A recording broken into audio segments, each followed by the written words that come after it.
Hello বন্ধুরা, স্বাগতম সবাইকে।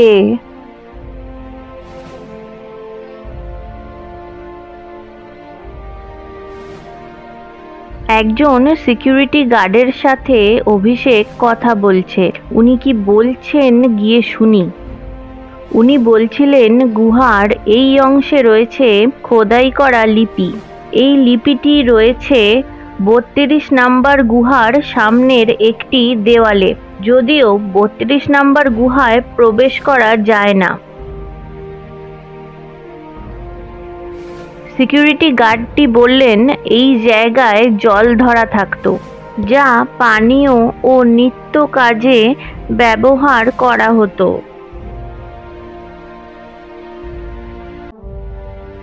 ও মা গো, এখান দিয়ে যেতে হবে নাকি? খেয়েছে, আমি আবার এখান দিয়ে যেতে গিয়ে পিছলে না আবার কাচার খাই। ওরে বাবা রে, হে ভগবান রক্ষা করো, ওপরওয়ালা দেখো বাবা, আমি যাচ্ছি। বাবা রে, কি ঢাল, এখান দিয়ে লোকে যায় কি করে? ওরে বাবা, এদের বোধহয় অভ্যাস আছে। যাই হোক, পার করে ফেলেছি। এই দুটি হলো ওয়াটার ম্যানেজমেন্ট সিস্টেমের একটা অংশ। উন্নত বিজ্ঞান প্রযুক্তি ছাড়াও শুধুমাত্র জ্ঞানের ওপর নির্ভর করে প্রাচীন সময়ের মানুষ কত কিছু করেছিল পাথর কেটে।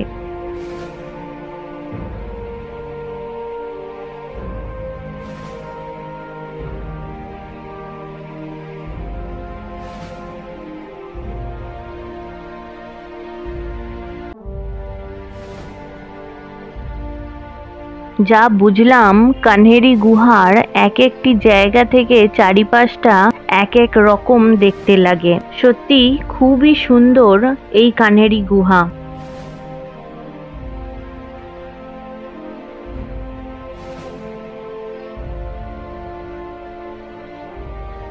এবার এই দিক দিয়ে আমরা হেঁটে চলেছি।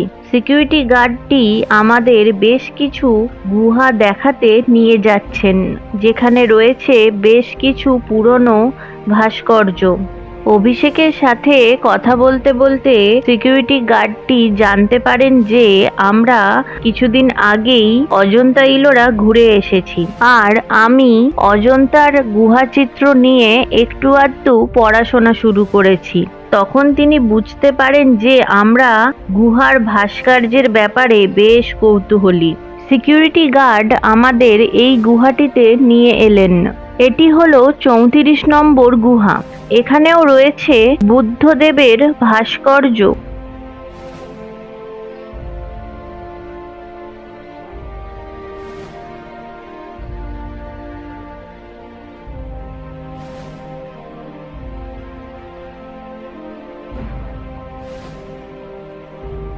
প্রবেশদ্বার পথে যেটুকু আলো আসছে সেটাই ভরসা, যদিও গুহাকক্ষটি খুব বেশি বড় নয়।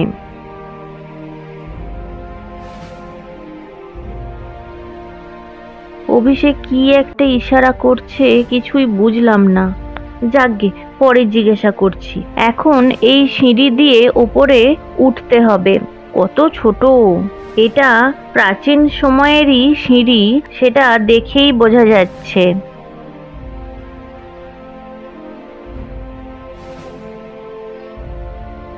ওই পারের এই গুহাটা দেখুন, অনেকটা ২ নম্বর গুহাটার মতো দেখতে না?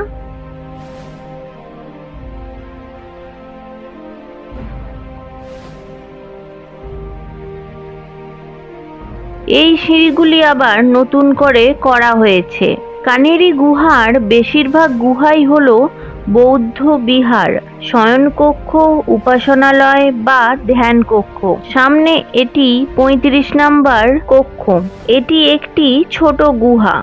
আমার অনেকক্ষণই মনে হয়েছিল এই দিকের গুহাগুলো বোধহয় দেখার জন্য বেশি লোক আসে না। সিকিউরিটি গার্ড আমাদের এই দিকে নিয়ে এলেন, তাই হয়তো আমরাও এলাম, নয়তো সামনের ওই কটা দেখেই আবার ফিরে যেতাম। এখন তো কান্হেরি গুহার আশেপাশের সবুজ গাছপালা অনেক কমে গেছে, কিন্তু প্রাচীনকালে ঘন অরণ্যের মধ্যে ছিল এই গুহার অবস্থান।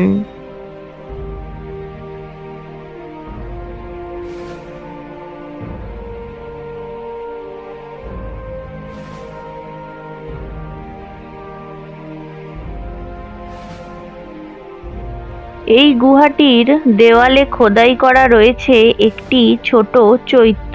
চৈত্যের কাছে পৌঁছানোর জন্য গুহার দেওয়াল কেটেই তৈরি করা হয়েছে সিঁড়ি।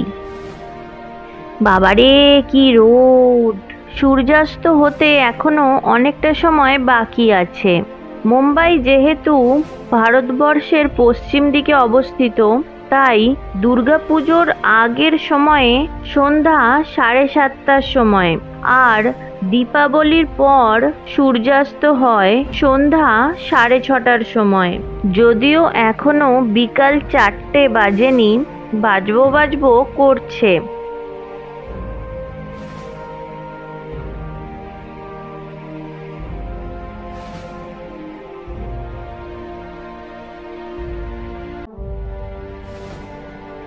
এটি হলো 41 নাম্বার গুহার পাশের একটি অংশ। আমাদের দেখানোর জন্য উনি জালির দরজাটা খুলছেন।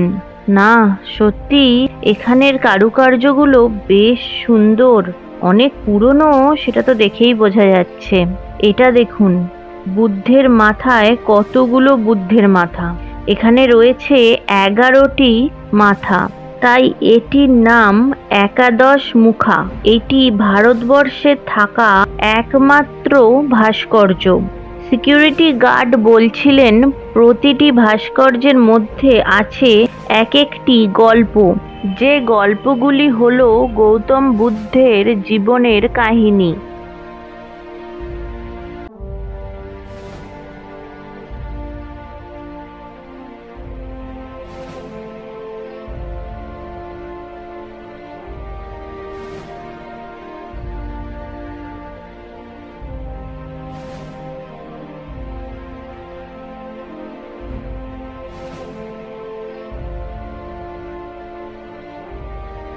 এবার 41 নাম্বার গুহার ভেতরে প্রবেশ করলাম। এটিও ছিল ধ্যান কক্ষ। এখানেও রয়েছে গৌতম বুদ্ধের ভাস্কর্য। ভেতরটা বেশ আলো আঁধারি, তবে যে যে গুহার ভিতরে বুদ্ধ মূর্তি রয়েছে তার স্থান হলো কক্ষের দরজার একেবারে সামনে, যাতে প্রকৃতির আলো বাইরে থেকে কক্ষে প্রবেশ করে প্রথমেই গৌতম বুদ্ধের ওপর পড়ে, তারপর সেই আলো ছড়িয়ে যায় কক্ষের নানা স্থানে। যদিও খুব বেশি আলো যে প্রবেশ করতে পারে তা কিন্তু নয়। গুহাগুলির ভিতরে আলো খুবই কম। আমার ফোনে কম আলোতে ভালো ছবি ভিডিও কিছুই আসে না, যে কারণে অজন্তার গুহা চিত্রগুলির ছবি সব অভিষেক তুলেছিল। অজন্তা ভ্রমণের ভিডিওতে অভিষেকের তোলা ছবিগুলোই রয়েছে, আর এই কান্হেরি গুহার ভাস্কর্যের ছবিও তাই অভিষেকই তুলছে। অভিষেকের তোলা কান্হেরি গুহার ভাস্কর্যের ছবির শর্ট ভিডিওর লিংক আমি এই ভিডিওর ডেসক্রিপশন বক্সে দিয়ে রাখছি।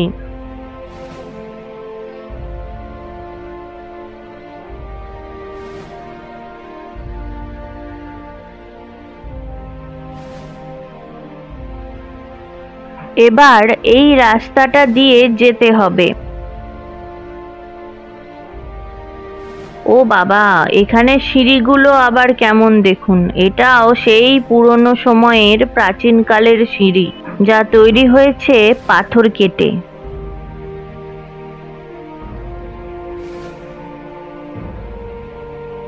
ওই যে পাহাড়টা দেখছেন, ওটাই হলো কান্হেরি গুহার সেই 1 নম্বর গুহা, যেখানে এখন বাস করছেন লেপার্ডের পরিবারের সকল সদস্যরা।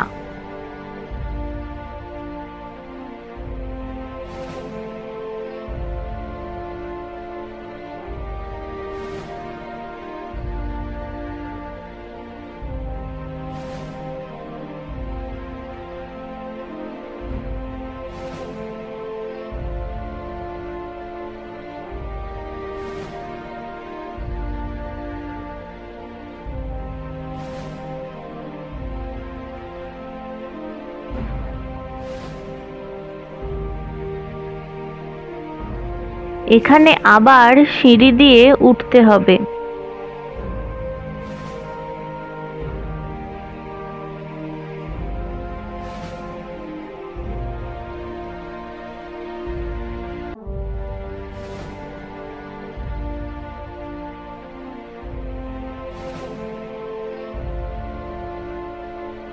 বাহ, উপরের এই জায়গাটা থেকে চারিপাশটা তো বেশ দারুণ লাগে। বর্ষার সময় বোধহয় আরো বেশি সুন্দর লাগে, কারণ তখন তো সব দিকটা পুরো সবুজে সবুজ হয়ে থাকে। আমরা এখন রয়েছি এক পাশের গুহার একেবারে মাথার উপরে। সিকিউরিটি গার্ড আমাদের আরো কিছু গুহা দেখাতে নিয়ে যাচ্ছেন, কিন্তু আমি ক্লান্ত হয়ে গেছি, আমি আর পারছি না হাঁটতে। অভিষেককে বলি এইবার ফিরবো, এবার পায়ে লাগছে, তখন থেকে সিঁড়ি উঠেই যাচ্ছি, এবার সত্যি খুব পায়ে লাগছে। এবার অভিষেককে বলি ফিরতে হবে, বাবারে আর পারছি না। ওই দিকের গুহাগুলি হলো কান্হেরির অপর দিকের গুহার ওপরের অংশ, বা বলা যেতে পারে অপর দিকের গুহার ছাদ, যা এই দিকের গুহাগুলির ছাদের অনুরূপ। এই সিঁড়িগুলিও পাথর কেটেই তৈরি, তবে আগের সিঁড়িগুলোর থেকে একটু চওড়া। উফ বাবারে বাবা, আজকে যতটা আমরা গুহায় ঘুরলাম তার বেশিরভাগটাই বোধহয় সিঁড়ি দিয়ে উঠেছি, দম বেরিয়ে গেল আর কি। ওই দিকে রয়েছে আরো কয়েকটি গুহা। শুধু আমরাই নই, আরো বেশ কয়েকজন লোক এদিকে এসেছে গুহা দেখতে। প্রাচীন সময়ের বৌদ্ধ সন্ন্যাসীরা কি ধরনের খাদ্য গ্রহণ করতেন সেটা যদি জানা যায় তাহলে ভালো হয়, কারণ তারা একদিনে যে পরিমাণ এই গুহায় হাঁটাচলা করতেন তার 10 ভাগের 1 ভাগও আমরা হাঁটাচলা করিনি বা সিঁড়ি দিয়ে ওঠানামা করিনি। ওই দিকটায় বেশ কিছু লোক বসে আছে, মনে হয় তারাও গুহা দেখে এত সিঁড়ি উঠে ক্লান্ত হয়ে এখন বিশ্রাম নিচ্ছেন। এই সিঁড়িগুলো দিয়ে উঠে এসে দেখি বাম দিকে আবার সিঁড়ি। বাবারে কত সিঁড়ি উঠতে হচ্ছে! এই সিঁড়িগুলো দিয়ে উঠেই সামনে দেখি রয়েছে সারি সারি অনেকগুলি গুহা।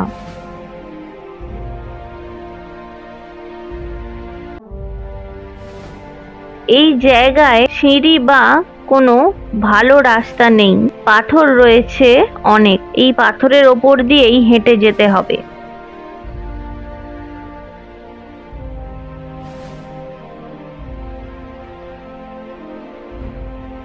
এটা হলো 90 নাম্বার গুহা। এটি একটি উপাসনালয়। এই গুহাটি পুরোটাই পাথরের খোদাই করা ভাস্কর্যে ভর্তি। বুদ্ধদেবের নানা ভঙ্গিমা খোদাই করা রয়েছে।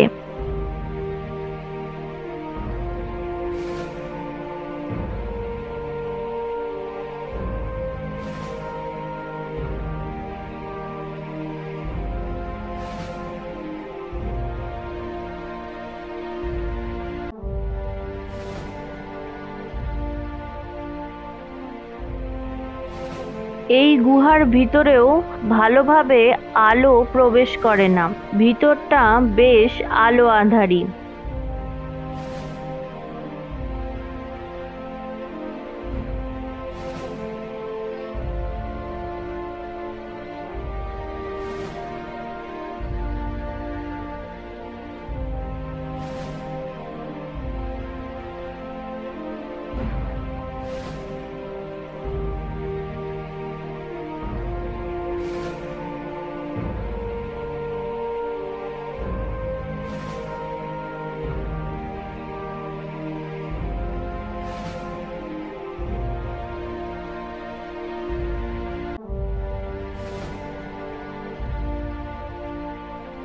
এই দেওয়ালের ভাস্কর্যে এমন কিছু আছে যাতে আলো পড়লে চকচক করে, মনে হয় মাইকা বা অভ্র জাতীয় কিছু রয়েছে এই গুহার পাথরের দেওয়ালে।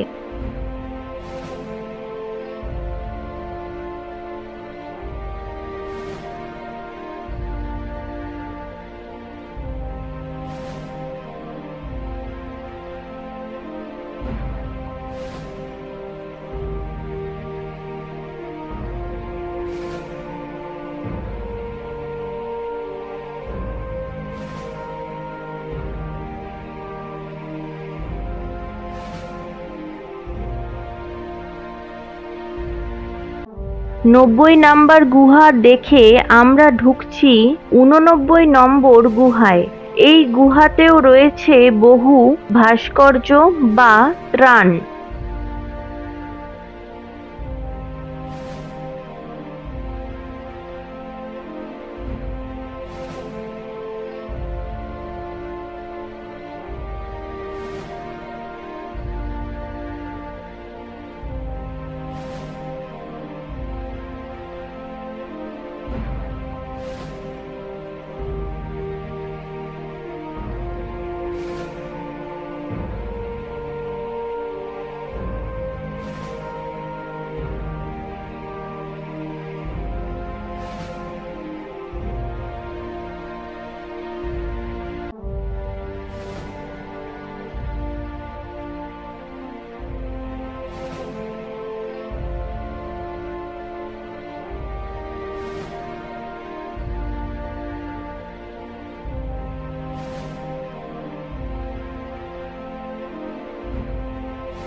ঊননব্বই নম্বর গুহা দেখে আমরা বাহিরে এসে গেছি।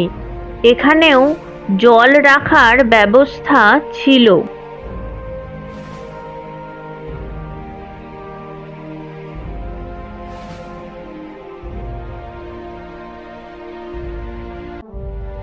এবার ধীরে ধীরে ফেরার পথ ধরি। এখনো অনেকটা হাঁটা আছে। মাঝে মাঝে সত্যি ভেবে ভয় লাগছে যে আমরা এখন যেখান দিয়ে হাঁটছি সেগুলো রাতে লেপার্ডদের বিচরণ ক্ষেত্র। কি অদ্ভুত আলো আর অন্ধকারের পার্থক্য! মাত্র কিছু সময়ের ব্যবধানে পরিস্থিতি কতটা বদলে যায়। আর এখানে এই বদলের পুনরাবৃত্তি ঘটে প্রতিদিন।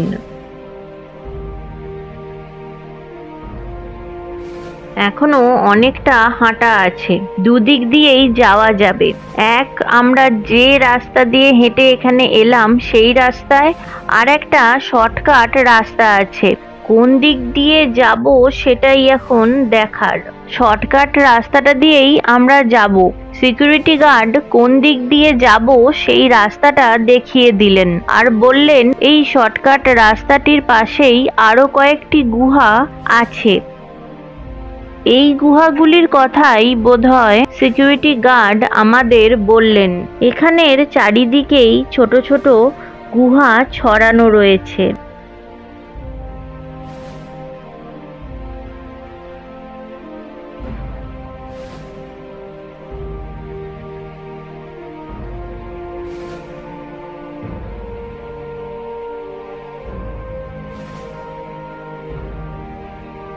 যাক বাবা, এখানে সিঁড়ি আছে। দূর থেকে দেখে মনে হচ্ছিল রাস্তা এখানেই শেষ বোধহয়। ওই ওপরে বাম দিকেও রয়েছে কিছু গুহা।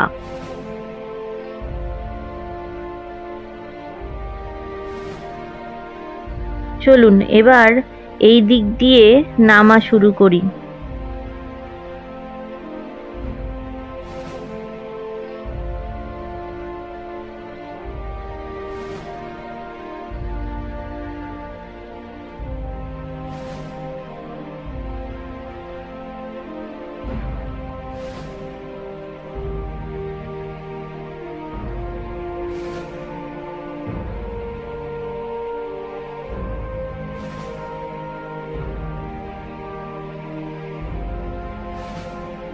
সিঁড়ি দিয়ে নিচে নেমেও বাঁ দিকে রয়েছে কিছু গুহা।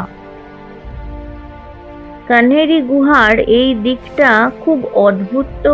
হঠাৎ সামনের দিকে তাকিয়ে দেখে মনে হচ্ছে আর এগোনো যাবে না। হয়তো সিঁড়ি নেই, রাস্তাও নেই। আবার কিছুটা এগিয়ে আসার পর রাস্তা অর্থাৎ সিঁড়ি রয়েছে তা দেখা যাচ্ছে। এই যেমন এখান থেকেই দেখুন, দেখে মনে হচ্ছে সামনে বোধহয় রাস্তা শেষ, কিন্তু এগিয়ে গিয়েই দেখবো ওখানে রয়েছে কয়েকটি সিঁড়ি। অভিষেক বলল, হাতটা ধরো, যা পাথরের সিঁড়ি তুমি গিম্বেল হাতে নামতে গিয়ে আচার খাবে। আমি তাই বললাম, তুমি চিন্তা করো না, আমি খুব ধীরে ধীরে নামছি।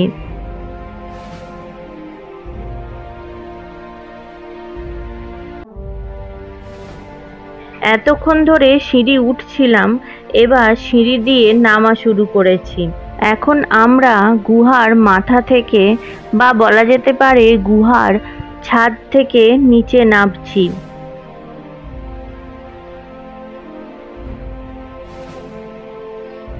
ওইদিকেও রয়েছে একটি গুহা। অভিষেক ফোনে কিছু একটা দেখছে। পড়লো কোনটা?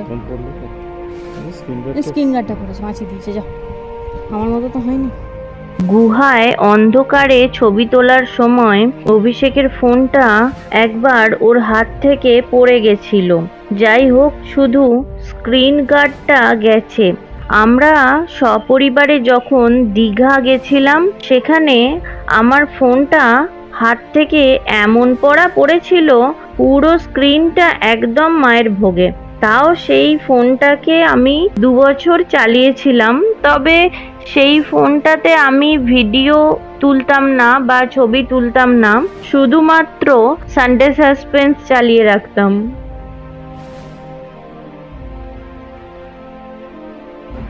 এখানে রয়েছে একটি ভিউ পয়েন্ট, চলুন দেখি কি দেখা যায় এখান থেকে।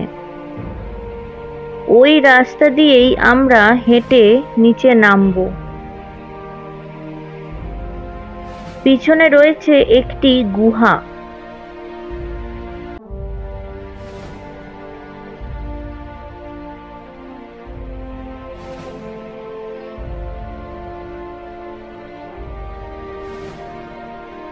চলুন, ভিউ পয়েন্ট থেকে ভিউ দেখা হয়ে গেছে, এবার আবার সিঁড়ি দিয়ে নামা শুরু করি। 4:30 বাজতে আর বেশি দেরি নেই।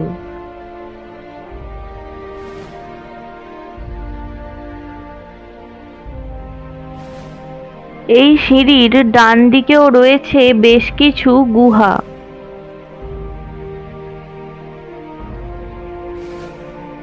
অভিষেক ক্লান্ত হয়ে বসে গেছে, একটুখানি এনার্জি নিচ্ছে।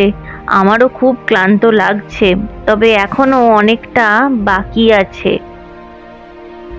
কান্হেরির অপর দিকের গুহাগুলিতে যাওয়ার যে ব্রিজ, সেটা দেখা যাচ্ছে। তার মানে আমরা প্রথম 4টে গুহার বেশ কাছাকাছি এসে গেছি।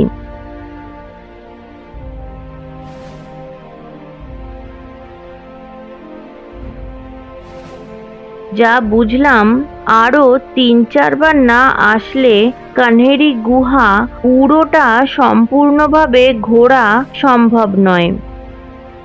সত্যি, অতীতের সময়ে পাথর কেটে কি করে যে এত বড় বড় গুহা মানুষ বানাতো, সেটাই রহস্যের ব্যাপার।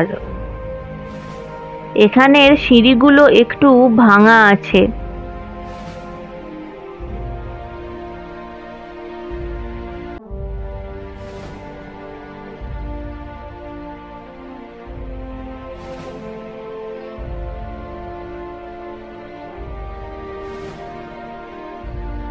আমরা সিঁড়ি দিয়ে নেমে আবার সেই জায়গাতেই পৌঁছে গেলাম। এই জায়গা থেকেই আমরা উপরের গুহাগুলো দেখার জন্য হাঁটতে শুরু করেছিলাম।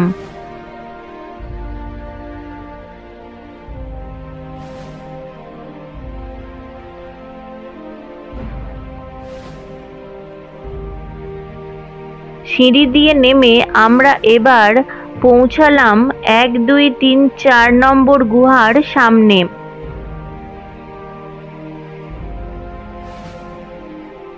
যে গাড়িটা করে আমরা কান্হেরি গুহা গেছিলাম, সেই গাড়িটাই আমাদের নামিয়ে দিয়ে গেল এই জায়গাটায়। এই জায়গাটা একটু একটু মনে আছে, যেহেতু আগে এইখানে একবার এসেছিলাম, সেই কোভিডের সময়, বা বলা যেতে পারে কোভিডের ঠিক একটু পরেই। এই জায়গাটা হলো সঞ্জয় গান্ধী জাতীয় উদ্যানের গার্ডেন এরিয়া। এখানে পানীয় জল ভরা যাবে। আমাদের দুটো বোতলই খালি হয়ে গেছে। অভিষেক তাই বোতল নিয়ে জল ভরতে যাচ্ছে।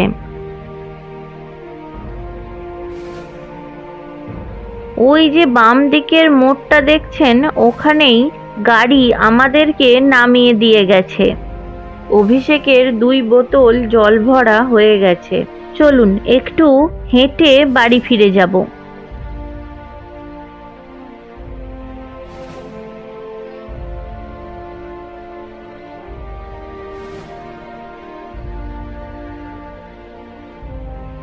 এদিকে রয়েছে বাচ্চাদের খেলার পার্ক।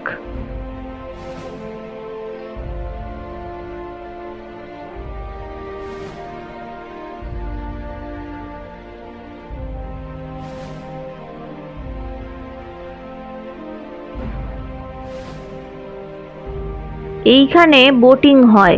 এই যে নদীটি দেখছেন, এই নদীটির নামই দহিসার নদী। তবে আজকে বোটিং এর জন্য ভালো লাইন আছে। আজকে বোটিংও হবে না, কারণ কিছুক্ষণ সময়ের পরেই এই উদ্যান বন্ধ হয়ে যাবে।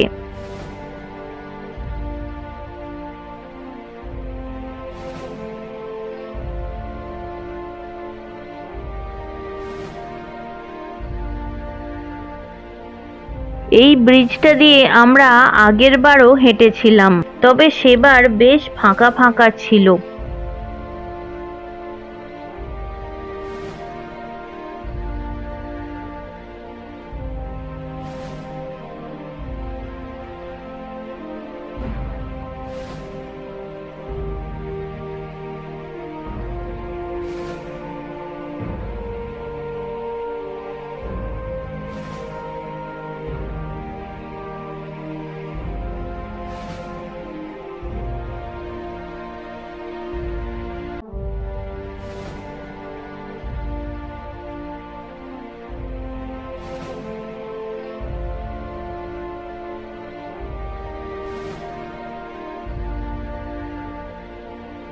এই রাস্তার কথাটা আমার মনে আছে, কারণ এই রাস্তাটা খুব সুন্দর। এই যে দহিসার নদীটা দেখছেন, কি পরিষ্কার জল। আগে এই দহিসার নদীতে নামতে দিত, কিন্তু এখন আর নামতে দেয় না। এই দহিসার নদীর উৎপত্তি এই সঞ্জয় গান্ধী জাতীয় উদ্যানের ভেতরের 2টি আলাদা আলাদা জায়গা থেকে। একটা হলো ন্যাশনাল পার্ক ওয়াটারফল এবং দ্বিতীয় জায়গাটির নাম আমি কোথাও খুঁজে পাইনি। এই দুটো উৎসের জলধারা একসাথে মিশে এই দহিসার নদী তৈরি হয়েছে। তবে এই উদ্যানের ভেতরে দহিসার নদীর যতটা অংশ রয়েছে ততটাই পরিষ্কার, ভীষণ পরিষ্কার। মানে এতটাই পরিষ্কার যে এখানে জলের মাছগুলোকে পর্যন্ত দেখা যায়। কিন্তু এই নদীটাই যখন জাতীয় উদ্যান থেকে বেরিয়ে বরিভ্যালিতে ঢুকেছে, ব্যাস সেই জায়গাটা থেকেই এত নোংরা যে মানে নদীটার পাশ দিয়ে যাওয়া যায় না। আমরা যেখানে থাকি সেখান থেকে সামনে কয়েক পা এগিয়ে গেলেও এই নদীটা পড়ে। সেখানটা এত নোংরা, এত আবর্জনা যে জাস্ট ভাবা যায় না। আমি তো এটা ভাবি যে নদীর ওই অংশের 2 পাশে যে এত বড় বড় ফ্ল্যাট আছে, যারা থাকেন মানে তারা কি বাড়ির জানালা খোলেন না? আমি এটা শুধু ভাবি, কারণ যা মানে গন্ধ মানে বলার নয়।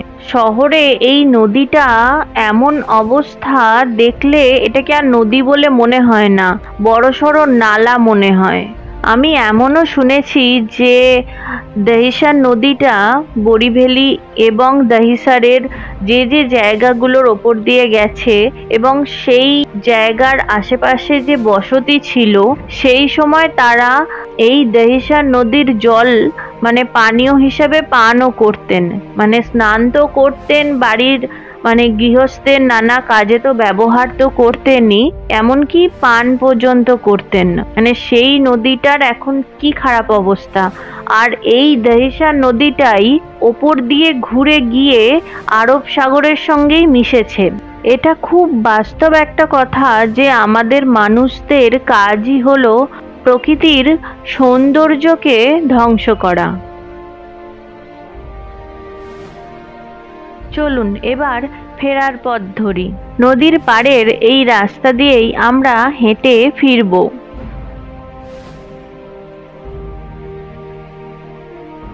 এই জায়গাটা দেখে অনেকটা ব্যান্ড্রা কাটা রোডের কথা মনে পড়ছে, কারণ এই যে এখানে অনেকগুলি টেবিল রয়েছে আর টেবিলের দুপাশে বসার জায়গা এবং টেবিলের মধ্যে রয়েছে দাবার ছক। ব্যান্ড্রা কাটা রোডেও এইরকম অনেকগুলি টেবিল চেয়ার রয়েছে, যে টেবিলের ওপরে রয়েছে দাবার ছক কাটা। এবছর ক্রিসমাসের সময় ভাবছি ব্যান্ড্রা কাটার রোডে একদিন যাব, ওখানে একটা বিশাল বড় ক্রিসমাস ট্রি করে।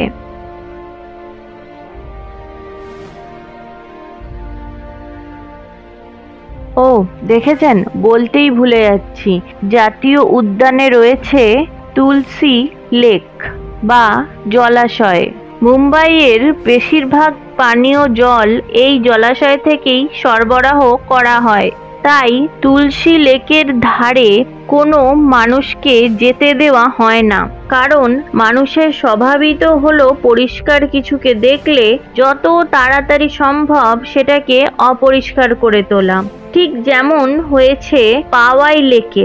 পাওয়াই লেকের জল পানীয় হিসেবে বহু পূর্বে ব্যবহার করা হতো, কিন্তু এখন পাওয়াই লেকের জল এতটা নোংরা হয়ে গেছে আর পাওয়াই লেকের আশেপাশে এমন আবর্জনা পড়ে থাকে যে সেই জল মানুষ কেন, কোনো প্রাণীও যদি পান করে তার শরীর খারাপ হতে বাধ্য।